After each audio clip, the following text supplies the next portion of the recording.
Bismillahirrahmanirrahim. Alhamdulillahirrabbilalamin. Wassalatu wassalamu ala asyrafil anbiya'i wal mursalin wa ala alihi wa sahbihi ajma'in, amma ba'du. Kembali saya mengulaskan tentang metode menghafal Al-Quran dengan cepat, mudah dan efektif. Pada pembahasan ini saya akan membahas tentang rukun menghafal Al-Quran. Rukun, sebagaimana kita ketahui, merupakan bagian yang tidak terpisahkan dari suatu perbuatan, suatu hal.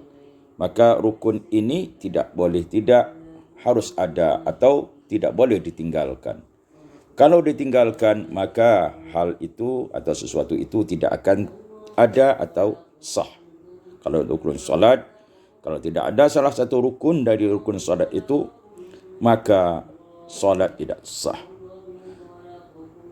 Begitulah kalau dikaitkan dengan menghafal Al-Quran, kalau rukunnya tidak dilakukan, maka tidak akan sukses seseorang itu menghafal Al-Quran.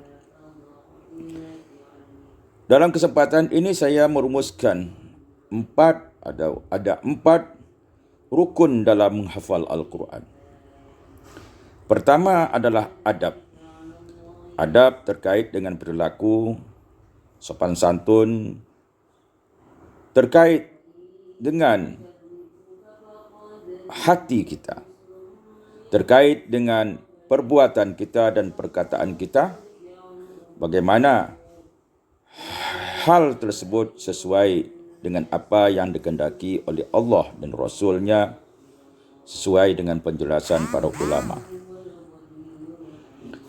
Adab merupakan hal yang terpenting di dalam menghafal Al-Quran. Karena semakin kuat kita menjaga adab, maka semakin mudahlah kita untuk menghafal Al-Quran. Semakin cepat kita mencapai kesuksesan dan semakin berkah ilmu yang kita dapati. Sebaliknya, kalau adab ditinggalkan, maka bisa dikatakan dia tidak akan sukses dalam menghafal Al-Quran, susah dalam menghafal Al-Quran, bahkan atau paling tidak bisa dikatakan bagi orang yang meninggalkan adab itu, maka kesuksesan yang tertunda. Dia tidak akan mencapai kesuksesan yang sebenarnya, sehingga dia benar-benar kembali menjaga adab. Adab yang dimaksud adalah adab kepada Allah dan Rasul-Nya, adab kepada orang tua, adab kepada guru dan ilmu, adab kepada sesama, dan bahkan adab kepada semua makhluk Allah, hewan dan tumbuhan. Yang kedua, rukun yang kedua adalah menambah hafalan. Kalau hafalan tidak ditambah, tidak ada program untuk menambah hafalan, maka sudah tentu tidak akan selesai 30 juz Al-Quran yang kita akan hafalkan. Inti dalam menghafal Al-Quran itu adalah mengulang, adalah banyak mengulang. Semakin banyak mengulang, maka semakin kokoh. Di dalam teori menghafal dijelaskan atau disebutkan kullama takarrara taqarrara. Semakin banyak terulang, maka semakin kokoh. Oleh sebab itu, di dalam menghafal Al-Quran, terutama kita sediakan waktu yang cukup. Kita perkirakan kekuatan kita dalam menghafal. Dikala kita sibuk, maka target yang kita usahakan adalah 5 baris setiap hari atau paling banyak setengah halaman. Tidak boleh lebih dari itu agar kita istiqamah. Jadi, yang setengah halaman dan 5 baris ini kita sediakan waktu, kita baca, kita ulang, kita ikuti bacaan para masyayikh murattal sehingga kita dapat bacaan benar. Kita lakukan pengulangan minimal 40 kali. Minimal 40 kali. Bahkan lebih banyak lebih bagus. Karena ketika menambah hafalan pertama kali itu, sekali duduk itu merupakan pondasi. Pondasi harus kokoh. Kalau tidak kokoh, maka bangunan akan tumbang. Begitu juga hafalan ketika kita menambah pertama kali hendaklah kokoh. Bagaimana mengokohkan hafalan tersebut? Tentu teori tadi adalah banyak mengulang. Minimal 40 kali atau lebih. Standarnya apa? Standarnya adalah kita dapat membacakan ayat yang kita hafal, yang kita ulang tadi itu tanpa melihat Al-Quran lagi dan lancar hendaknya seperti Al-Fatihah. Ini standarnya. Yang ketiga adalah murajaah atau mengulang hafalan. Kalau hafalan itu tidak diulang, maka dia akan hilang. Begitulah sunnah Rasulullah sallallahu alaihi wasallam bahwa hafalan Al-Quran itu harus diulang. Kalau tidak diulang, dia akan hilang seperti onta yang lepas dari ikatan atau tambatannya. Dalam hal ini, saya membagikan murajaah itu ada 2. Yang pertama, murajaah hafalan baru. Yang kedua, murajaah hafalan lama. Apa yang dimaksud dengan murajaah hafalan baru? Hafalan baru itu yang pertama, hafalan yang kita hafalkan ya tadi pagi atau yang telah kita ulangkan sebanyak 40 kali dengan target yang kita telah tentukan diulang 40 kali atau lebih. Maka ini diulang dalam setiap waktu.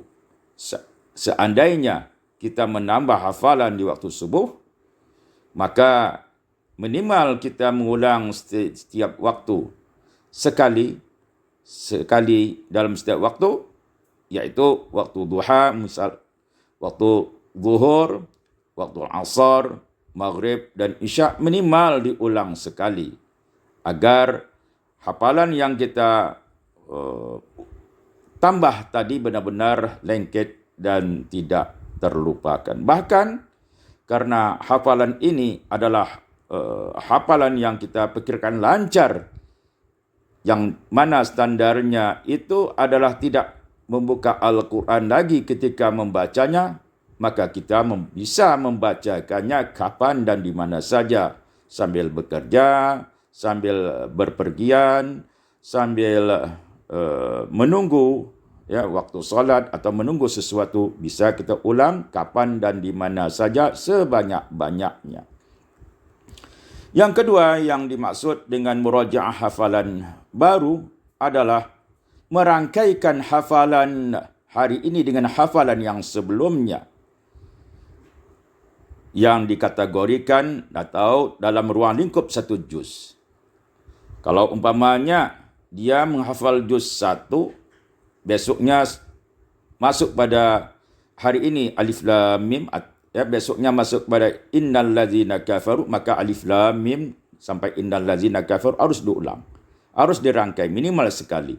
Sampai dia 1 juz harus diulang dan dirangkaikan minimal 1 kali dari alif lam mim sampai batas terakhir ayat yang kita baca dalam juz 1 itu. Minimal dirangkai dalam 1 hari 1 kali.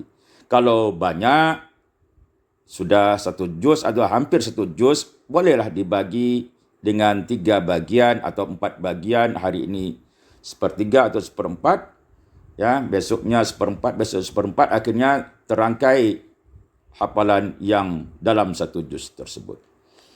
Yang kedua adalah murajaah hafalan lama. Apa yang dimaksudkan dengan hafalan yang lama?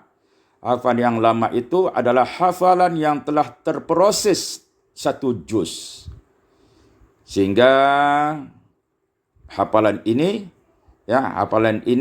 sudah dianggap kuat karena sudah terproses dari murajaah per hari dan dirangkaikan dalam setiap hari. Tentu sebelum melanjutkan juz yang berikutnya, ini perlu diuji, dievaluasi apakah benar dia telah menguasai atau apakah dia lulus hafalan ini dan berhak untuk melanjutkan hafalan yang juz berikutnya. Maka kalau sudah selesai satu juz ini, satu juz yang telah diproseskan ini, maka juz ini termasuk hafalan yang lama. Nah, hafalan yang lama ini adalah kumpulan dari seluruh hafalan yang telah diproses satu juz yang merupakan hafalan baru.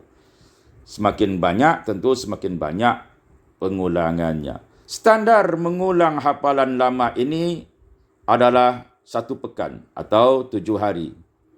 Minimal harus selesai. Dalam 1 hari, dalam 1 pekan minimal sekali harus selesai.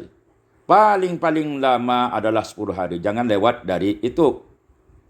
Ya, biasanya kalau bisa kita mempunyai waktu yang banyak, mungkin dalam 5 atau 6 hari, ya, dan standarnya ada 7 hari, kita bisa menyelesaikan, memurajaahkan hafalan lama yang telah kita miliki. Nah, kalau ini berjalan dengan baik, kita menjaga adab, kita mau nambah hafalan dengan konsisten dan murajaahnya, insya-Allah hafalan itu akan lancar. Ya, akanlah lancar. Ya. Dan kita masuk rukun yang keempat adalah istiqamah. Konsisten, istiqamah. Istiqamah dalam menjaga adab, istiqamah dalam menambah hafalan, istiqamah dalam murajaah. Kalau ini dilakukan, insya-Allah hafalan kita lancar dan mutqin. Kalau sudah lancar dan mutqin, maka kita akan sayang untuk tidak membaca Al-Quran dalam 1 hari. Kalau ini telah terjadi, maka kita akan menjadi istiqamah dalam membaca Al-Quran sesuai dengan target murajaah yang telah kita tentukan, ya, yaitu baik murajaah hafalan baru maupun murajaah hafalan yang lama. Kalau sudah tuntas 30 juz, hafalan kita insya-Allah akan lancar, maka ya kita akan bisa membaca Al-Quran yang banyak. Karena apa? Karena sudah menjadi lancar dan mutqin, tidak merasa beban membacakannya, sehingga kita tidak merasa terbeban membacakan Al-Quran dari hafalan kita. Kalau ini terjadi, maka kita akan istiqamah. Kalau istiqamah, ya efeknya kembali lagi, maka hafalan akan lancar. Demikianlah rukun dalam menghafal Al-Quran. Yang pertama, menjaga adab. Yang kedua, menambah hafalan atau ziyadah. Dan yang ketiga adalah murajaah.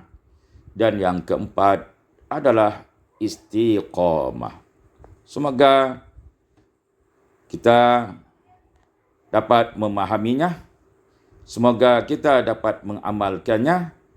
Dan semoga kita dipilih oleh Allah untuk menghafal Al-Quran, menjadi ahlul Quran, menjadi ahlullahi wa khassatuh. Wallahu a'lam bissawab.